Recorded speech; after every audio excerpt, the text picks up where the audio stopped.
Hey, welcome to the Ingles table. I'm Susie Neal. And I'm Clark Neal. Together, we're Unicoi Preserves. Today, we're going to show you how to make our delicious corn chowder.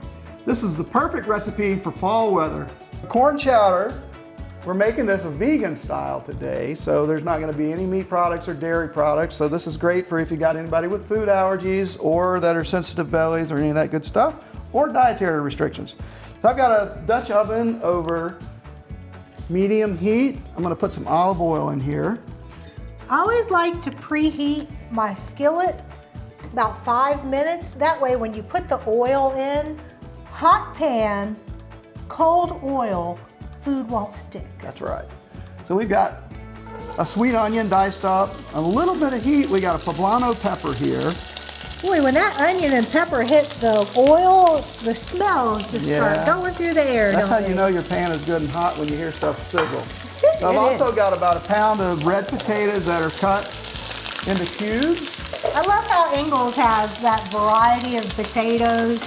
The little ones, they're great for roasting. They're great in chowders and soups like this. Yeah, so I've got some spices here. I've got a little bit of kosher salt, some garlic powder, and a little bit of cayenne. Bring a little background heat.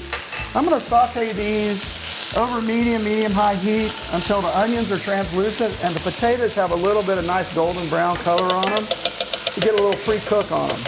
So while I'm doing that, Susie, what do you got? Today we're making corn chowder, so you have to have corn, right? That's correct. All right, so we've got 2 cans of Laura Lynn's cream-style corn that I am putting into my deep mixing bowl. And the reason I chose a deep bowl was because I'm going to break this corn down into a puree with an immersion blender. AKA boat motor. The boat motor. Now, if you don't have an immersion blender, you can do this in a food processor or a blender. So excuse me a minute while I whiz this down.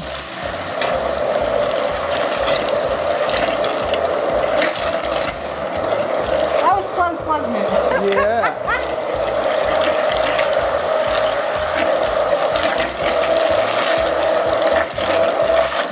So that does a couple of things. One, it purees the corn into a smooth base. It's going to help thicken the sauce. And 2, we're going to use 2 different types of corn. The cream corn is going to be our thickening agent and add some of that corn flavor. But we're also going to use some whole kernel corn in a can. I love the convenience of cooking with pantry items. And because we're signed up for the Ingles Advantage card, every week I get the email, it tells me what's on sale. So when things like this are on sale, I add them to the pantry. Yes. Because that way you can make a fast meal and on a budget. All right, these vegetables are looking good. So what I'm going to do, I've got some vegetable broth here. I'm going to add to the pan. So Ready for the corn? Put that corn in? All right, here's our pureed corn going in. This is a great prep bowl with that little spout on it. Helps me be a little bit less messy in the kitchen. How's that looking, Clark? Is that pretty good? I think that's pretty good. All right. Now, corn and its juice. Because there are so many natural flavors in that juice, you don't want to pour that down the drain. That just adds to the volume of your soup. All right, get in there, corn. And if you didn't have canned corn for some reason, had a bag of frozen corn in your freezer, you would just increase your vegetable stock enough to bring up to make the difference up for the canned liquid that was in there.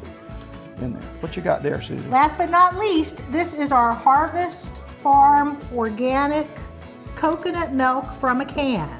If you visit ingles-markets.com, you can get the whole recipe in a shopping list. Yeah, you can pull it up at the store too, so it'll help you get all the ingredients you need to make this at home.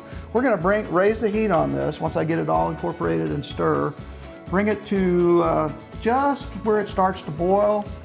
Then we're going to reduce it to simmer, put a lid on it, and cook it for about 20 minutes or until those potatoes are done and tender, but you don't want them falling apart.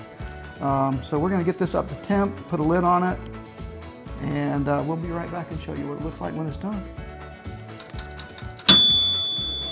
Okay, the soup's looks like it's just about ready. Oh yeah, it's beautiful. Oh, it smells so good. Smells delicious. You get that fresh corn smell. We're gonna plate some up. Then it's gonna be time to eat. Yes, that corn, the potatoes look just perfect. That poblano pepper, some flavor. Yeah, it gives a little bit of background heat, but not too much. All right, you want to garnish it? Yes, today we're just going to use some chives just to pretty it up just a little bit.